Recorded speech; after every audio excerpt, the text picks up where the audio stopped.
Republican members of the House Homeland Security Committee taking part in a border boot camp in El Paso, Texas, getting a firsthand look at the illegal immigration crisis with briefings from Customs and Border Protection, Homeland Security investigations, and Texas state law enforcement. Let's bring in the chair of that committee and the leader of this week's boot camp, Tennessee GOP Congressman Mark Green. Congressman, it's always great to have you. I know that you and your fellow committee members wanted to go down to the border and get a firsthand look. Did it change any perspectives? How has the boot camp been so far? Well, it's been really good.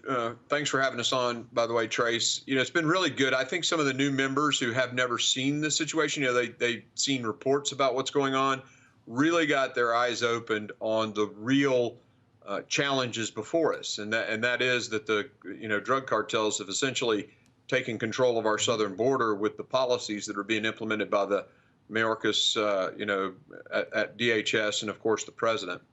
Yeah, and it's interesting because a lot of your Democratic colleagues, they see you down there and they say this is a political stunt, that this is not going to lead to solutions. And in return, what do you say to them, sir?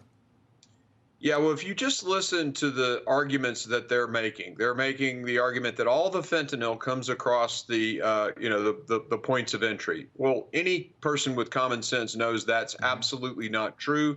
The cartels are hitting the crossing points with mass waves of people. It's causing Border Patrol to have to thin the rural areas, and we have game camera footage. We have video footage of just tons of people coming across with fentanyl.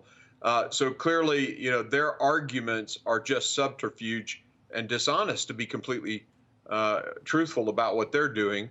And also they want to say that it's an immigration issue. We got to fix the immigration laws. Well, if they just enforce the laws on the books, actually the books that, were there when President Trump was in, we wouldn't have this problem.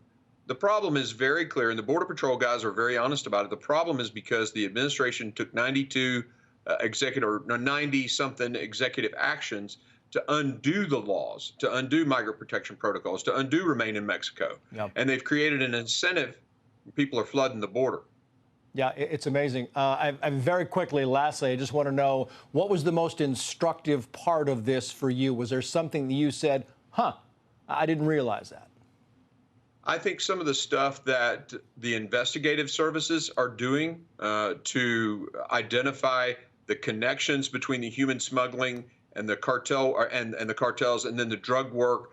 They're actually, one of the things that was enlightening too is that the cartels are starting to bring the pill manufacturing stuff into the United States. So now all they have to do is ship precursors, which are not illegal to ship, and the pill mills will now be, they want them to be in the United States, and that's a very scary situation. The cartels